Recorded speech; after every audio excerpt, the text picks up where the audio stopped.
And if love is an important feature of my existence, then I'm going to show up with love to my kids, to my spouse, to Steve in this moment, to the audience, to the people who are buying the journal. And that all starts to come together. What I'm saying is that there's the discipline of being a family, there's the discipline of me being an individual, but I need to have the freedom to be able to create that discipline. And then I need to do that with a lot of love, express that with excellence, and find growth in that journey.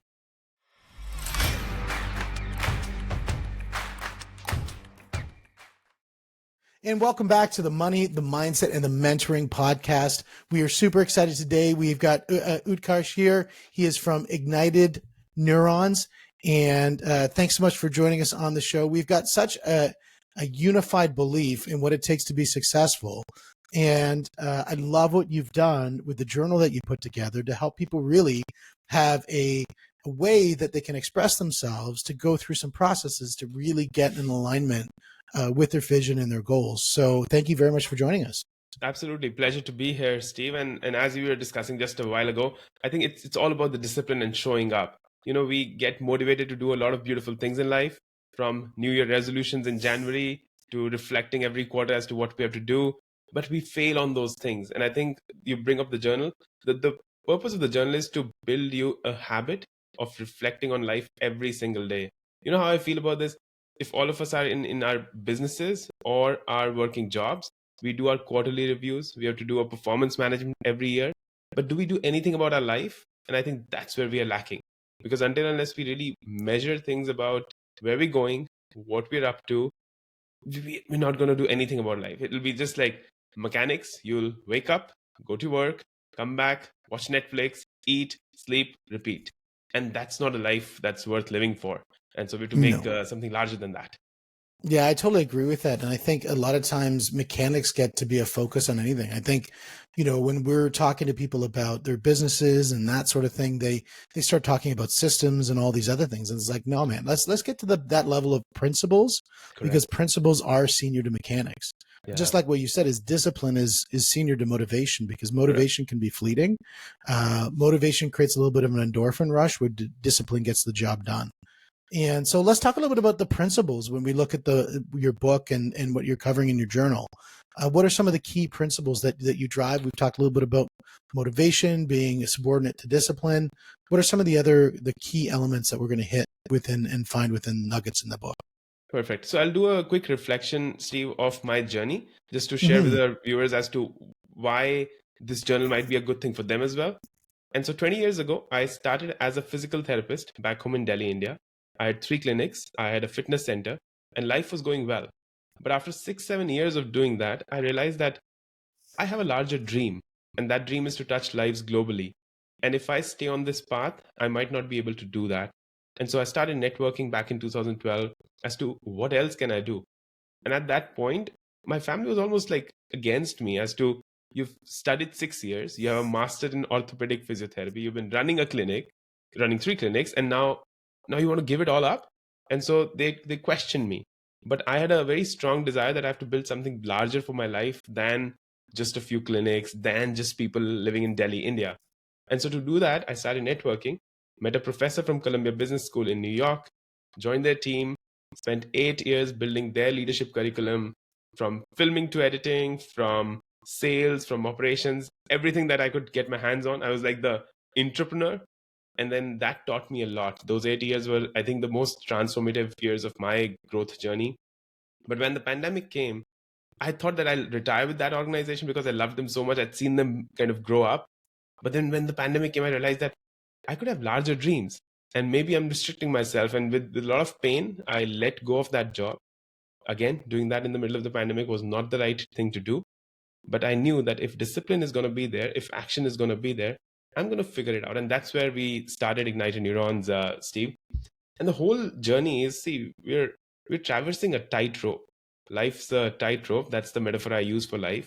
And we'll wobble and we'll shake, and it'll not be easy.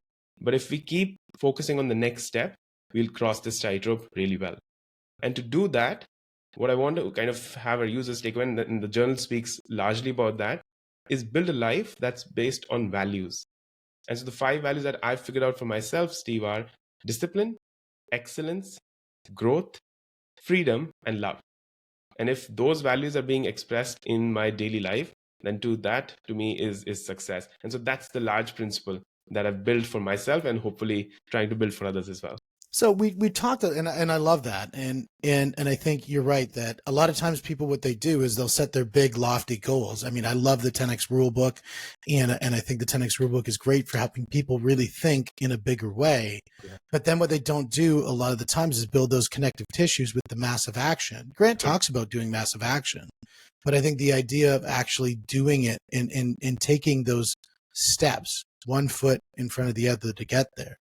And, you talk about discipline as a fundamental thing. The next thing you brought up was excellence. Talk to me a little bit about the excellence element and what that means to you. Yeah. So when you show up, I don't control the result of how I show up, like what's going to happen. If a viewer is listening to this, I don't know what they'll feel about this.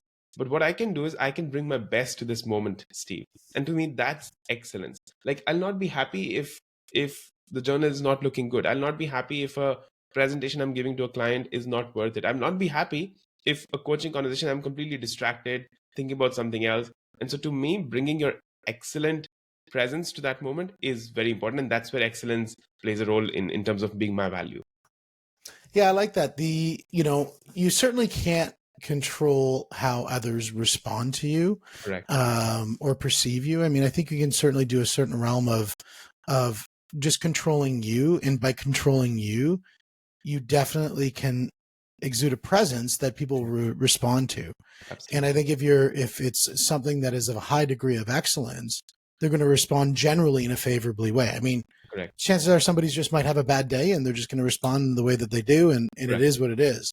But, on the most, people will respond to excellence. And if you show up in the best way possible every time you show up, I think that's going to give you a higher degree of success. Yeah. To love how you summarized it. Yeah. Now, the next one you talk about is growth. Let's talk a little bit about growth. Yeah. I mean, growth is something I look at my kids. I have two boys who are 13 and 10. 13 years ago, the elder one started to learn to maybe walk, right? And when he was walking, he was falling again and again. But never did I, as a parent, tell him that, dude, you cannot walk. You're falling 10 times a day. You don't even know how to walk. You should give up on walking. And he did not do that. I did not do that. He learned to walk. He learned to run. And so that became what he is going to kind of naturally do, right? And so to me, growth is very natural to the human body, to the human mind, to the human soul. And if we're not nurturing growth, if we're not investing the time to become better, to push ourselves out of our comfort zones, then it's an underservice to our own selves and to the world. We have potential that needs to be released to the world. And so I think that's where growth becomes a very critical part of one's existence and an important focus point for me as a human being as well. It's when you look at growth I think is very interesting because when I look at learning as a tool set, learning is very different when you're teaching children than when you're teaching adults. Right. And when you're teaching children, like when you talk about your kid who's learning how to walk, their risk profile is very low. Like they'll take a lot of risk and they don't see consequence. Right. They're just there to grow and learn. Right. And, that's why kids probably can learn languages faster. That's why kids go from this little thing that just poops and cries to a few months later, it's walking and talking. And you're like, you've made so many changes in such a short period of time. When people go from that to where they are later in life, where they'll sit and they'll listen to a podcast or they'll go into a classroom and they walk out and they didn't learn anything. They didn't grow. Yeah. And the barriers when we do adult learning principles, the barriers isn't the ability to learn, it's the desire to learn.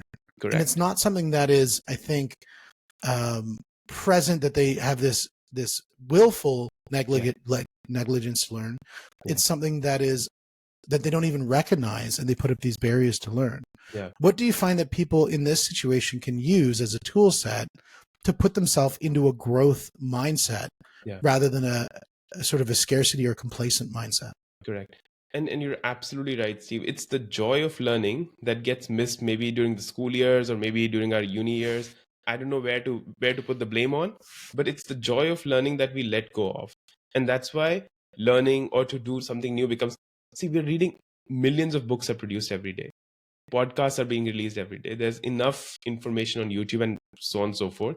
But the world still sticks on TikTok videos that show cats jumping around because that's entertainment, and that gives you an instant gratification as to you saw something that was funny, that made you laugh, and that's it. And that's what you want, because the rest of the life is all cortisol producing. And so you need that dopamine. And so TikTok video for cat jumping is giving you that dopamine. But now when we go back to learning, learning becomes a task. What do I learn today that will have a direct impact on my life? And that question can never have a straight answer, because I cannot learn a language in 2 days. I'll have to spend every single day, come back to an app which I might use, come back to it every single day for the next 30 days, 60 days. Then go to people who are native speakers of that language and have conversations with them. And so that's the whole process, which might, at the end of 6 months or 9 months or a year, might give you a skillful approach to a language, for example. I think what really helps is, and again, I use this with my coaches, is to commit to the process, Steve. For example, if you want to say, learn to play tennis, you don't have to worry about playing the Wimbledon at the end of the year. But can you go and show up every single day, which is when discipline comes back? Can you go and show up to the court every single day for 30 minutes and do something about it? That's one. Second, if you're listening to this podcast, if you're listening to an audiobook, do not try to be someone like who's very aspirational and try and change everything about your life starting tomorrow. That I've listened to Steve, I've listened to Utkarsh, and it made sense, so I'm going to live a new life starting tomorrow. That's never going to happen. What you can do rather is pick up one point from this conversation that you and I are having, Steve, and say that I'm going to start implementing this one thing every single day for the next 365 days. And then start to measure as to how things are changing. And I can bet my life on it that if you do that and show up every single day for 365 days, there's no part of your life that will not change. Yeah, and I agree with that. As a person who, is heavily involved in Brazilian Jiu-Jitsu, that the idea of somebody's going to show up, usually on the first day they come in and they think they're going to clobber you because you're 48 years old and they're 25. Yeah. And they're jacked and you got the dad bod. Mm-hmm. And then they see all of a sudden Jiu-Jitsu works because they didn't get clobbered. In fact, they got clobbered themselves. Correct. And then the next choice they have to make is, am I going to be willing to learn? Or am I going to go back and try to clobber that person the next day and lead with emotions and that sort of thing? Yeah. When they do decide and they do commit to that learning process, I think you're 100% right. That repetition of learning is so critical. I mean, we do a podcast course where we teach people how to become really monetized off of podcasting. And we run the same course every single week. And we tell people attend every single week until you're monetizing on your podcast. Correct. Because just because you learned it once doesn't mean it's going to ingest for the first time. The second time you hear it, you're going to listen a little bit differently. And the third time you're going to hear it, you're going to listen a little bit differently. And then you're going to see a series of small changes that are going to lead to massive results. Absolutely. You're spot on. And it's there's no, in learning and in school, especially growing up in India, we were told that there's a carrot and stick. If you study well, at the end of the year when you'll do the exam, you'll score well, and that's it. Your life will be bliss. We were told this for about 13 years of our education. But life's never bliss. So to me, when we learn as adults, we should not be expecting that at the end of our learning, there'll be a carrot hanging for us and we'll get to eat that carrot and the sweet juice of the carrot will be in our mouth. We need to stop that carrot and stick approach. You need to find joy in the process. I lift weights every day and I go there in the gym. And part of me at 5 a.m. is thinking like, what the hell is wrong with you, Utkarsh? Why do you show up every day to this gym? You're standing here alone. It was a Good Friday holiday here in Australia yesterday. I was the only person at the gym. And I'm thinking to myself, why do you have to live this way? If you don't do this final set, who's going to ask you? There's no trainer here. There's no one who you're accountable to. And then I keep thinking that if I lose from this weight today, if I don't do that 10th rep because that is what I'm supposed to do, then I'm losing my battle straight up in the morning. How's my day going to span out there? And that's what keeps pushing me back. So find joy in that monotony, find joy in that process, and then life might become a little bit easier, Steve. Well, I think, Les Brown is the one who actually said it. He said this. He said, if you do things that are hard, your life will be easy. Yeah. If you do things that are easy, your life is going to be hard. And I think there's a lot of truth to that. And, where in that situation where you're talking about those reps, you're right. You're not going to get a cookie or you're not going to get a trophy for doing the 10th rep. But what you're going to do is you're going to, what's at a higher degree of importance is you're going to be tied to your standards, because your standards aren't what you set. Your standards are what you accept. And if you accept that you're going to give up before you hit your goal, well, that's your standard. Correct. And where else is that going to show up in your life? Love that. That's absolutely, it's spot on. And it's in a lot of different things. And I coach a lot of people. So I was just having this conversation with the coachee a few weeks ago, and he's from Japan, and he was saying, we were checking in as to what we did on the weekend, and he said, Utkarsh, I went for a race. And I'm like, very cool. How long was this race? And I was expecting it would be like a half marathon or maybe a marathon. And he said it was some trail hike that they have in Japan, which was about 110 kilometers. I'm like, 110 kilometers? And so I was asking, like, how much did you run? And he said, I finished 65 kilometers, but after that I had to pause because the body was not allowing me. And I asked him, like, how many hours did you run for that? And he was like, 17 hours. And now I'm seeking that if a human being, and there are more examples, like that's one I know personally, but if you can run 17 hours as a human being, imagine the stretch that you can put on the human body. Then what's stopping you from growing? What's stopping you from finding joy in that process? And I don't want you to start running tomorrow, but find where you will find that joy. Maybe it's in building a business and do that 10x. Maybe it's running, do that 10x. Maybe it's something else, do that 100x. That's about it. That's what life is.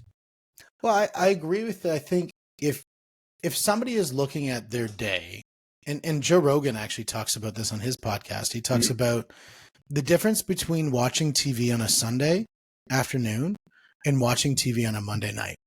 And his Sunday afternoon is he wakes up lackadaisically, sits on the couch, slams on a bunch of episodes of, I don't know, Game of Thrones or whatever. And at the end of it, he feels lethargic, he doesn't feel good, and kind of mopes around for the rest of the day. Flip that to Monday. Monday, he gets up 4:30 in the morning, goes to the gym, works out, crushes a couple people, Brazilian Jiu-Jitsu. And then he rolls into his day, records some episodes, does some deals, that sort of thing. Yeah. Then it rolls into his evening, maybe goes to the gym one more time and crushes it one last time. He's exhausted. He gets home. He sits on the couch and watches a couple episodes of, say, Game of Thrones.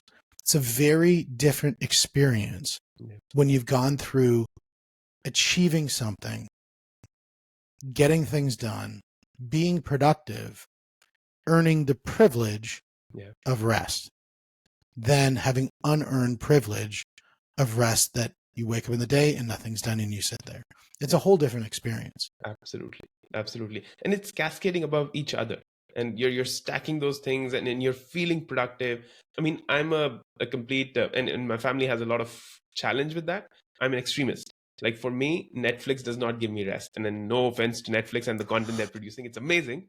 But that is not my way of resting. I would rather rest having this conversation with you, Steve.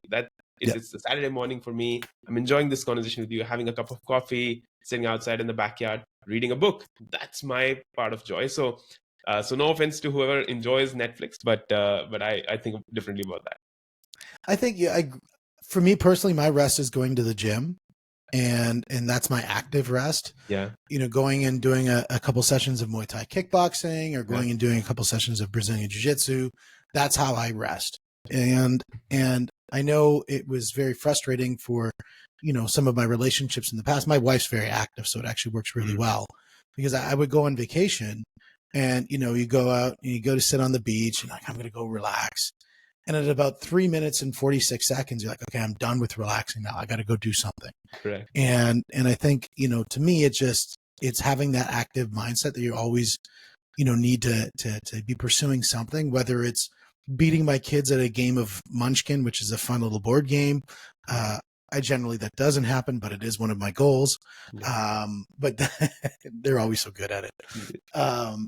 Or it's just being active physically or in business. I think those are the things that are so critically important for me. Absolutely. With you on that. Now, let's hit the next element. We talked a little bit about having discipline. We talked about excellence, and we talked about growth. Let's hit the next pillar. Yeah. So the next one, the fourth one that is critical for me is freedom. And by freedom, what I mean is that I need to have the freedom to choose what I want to do, who I want to be. And that freedom becomes very important in allowing me to express myself in all the beautiful ways that I want to.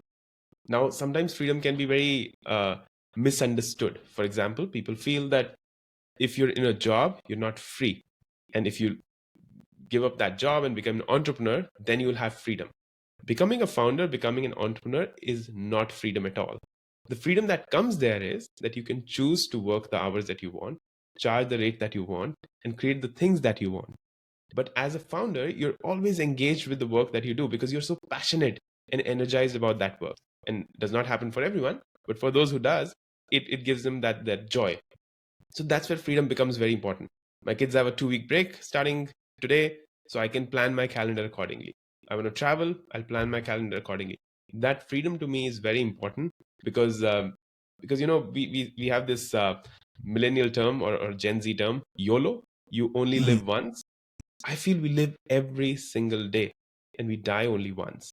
And so let's make each of those days stand out, each of those days be fully engaged and embraced and full of energy to build something that's beautiful. And so freedom becomes a very important part. That could be freedom of voice, freedom of expression through social media, but use that freedom wisely is all I say. Yeah, and when you look at freedom, I think there's a juxtaposition that needs to be understood when we think about freedom, and where your first point is talking about discipline, and then this point is talking about freedom and how those two interplay with each other. And in my firm belief that through discipline, you actually can achieve freedom, because true freedom, and when we talk about, I think there's a difference between chaos and freedom. Do you know what I mean by that? Yeah. Yeah. So if you want to kind of go into that a little bit, because I think that's something that people need to understand, that chaos is not freedom. Yeah, no, I think the let's since we're talking about on the money podcast, let's talk about money for a bit. We feel that we can increase our salary and we can do some work and money will allow us to be free. But again, that money needs discipline to allow you to be free. You cannot invest in something today and then expect 4 times the return every single day. That does not happen. And so there also, to create that wealth, to create that freedom, you need the discipline of investing each week. I burned my hands multiple times where I would feel this stock, if I invest 100,000 today, I'll be 200,000 tomorrow. And that's the innate greed of the human nature that wants you to do that. But then that does not work, right? And so creating a discipline where your investments are programmed, that discipline will someday lead to the freedom of having wealth. So that's one point I wanted to share. And then the chaos and freedom, I'm still unclear as to how they relate to each other. So maybe just kind of, if you can build some thoughts on it, then maybe I'll be able to respond better. Yeah, when we look at chaos, which is sort of ultimate freedom, things have no boundaries. If you have if you have water and it sits in a glass, is that water free? No, it has the confines of a glass that holds that water. If you throw water into the air, it can land and go wherever it needs to go. It's not contained. And when we look at a business, when we look at society, when we look at a family, when we look at a community that's like that glass of water thrown up in the air, the lack of order and structure, while on the outside sounds fantastic, in principle, it actually will be flawed, because the structure and the order allows people to find freedom within those structures, rather than to find chaos and the lack thereof. Yeah, that's a very interesting point. I think how I'm feeling about it, and I don't know if that's the right answer, but it's almost like, what's the nature of water? And what I mean by that is that water flowing in a river is confined to a certain way, but it's also free because it's going to flow into the ocean and be lost in it or merged in it forever. And so what's the human nature? What is our nature that allows us to have the chaos and the freedom as well? I don't know what the right answer is, but I think what's coming up for me is that on the inside, you need to be very static. You need to be very calm and peaceful. But on the outside, you can be very dynamic. And the outside can be chaotic in a way, but the inside has to be very free. And I don't know how that stands and lands for you, Steve, but part of me feels like very naturally about what I've just said. Yeah, and I wonder around that because when I look at fighting, for example, because again, I think martial arts and just an expression of physical conflict in the confines of a sport. That's the only way I'm talking about it. The fighter needs to be of pure mind, and they never really go to their highest level of training when they get into a conflict unless they're at peace in that moment. If the more stress they allow into themselves, the less likelihood they're going to be creative in the way that they express themselves. John Danaher is an amazing coach. He always says that, when you're learning martial arts, you're really learning how to make decisions under stress. Right. And that most people fall to their lowest sort of training unless they are training to operate at a higher level with higher stress amounts. And so when I look at the idea of order and chaos and freedom and constraint, is that the ability to deal with chaos comes through having the freedom to make decisions in a constrained element. Say, for example, your training. Yeah. I think to me, it's almost becoming an interplay of all the 5 values that we're speaking about. Because if discipline is an important value for me, and I love to go to the gym at 5 a.m., I need to have the freedom of building that discipline. And as we're speaking about that now one can say that when you get married and when you have kids, then there's constraint because you have to plan things according to the kids and this and that. And now that brings me to the next value, which is love. And if love is an important feature of my existence, then I'm going to show up with love to my kids, to my spouse, to Steve in this moment, to the audience, to the people who are buying the journal. And that all starts to come together. What I'm saying is that there's the discipline of being a family. There's the discipline of me being an individual, but I need to have the freedom to be able to create that discipline. And then I need to do that with a lot of love, express that with excellence, and find growth in that journey. So to me, it's all getting combined together. Yeah, I like that.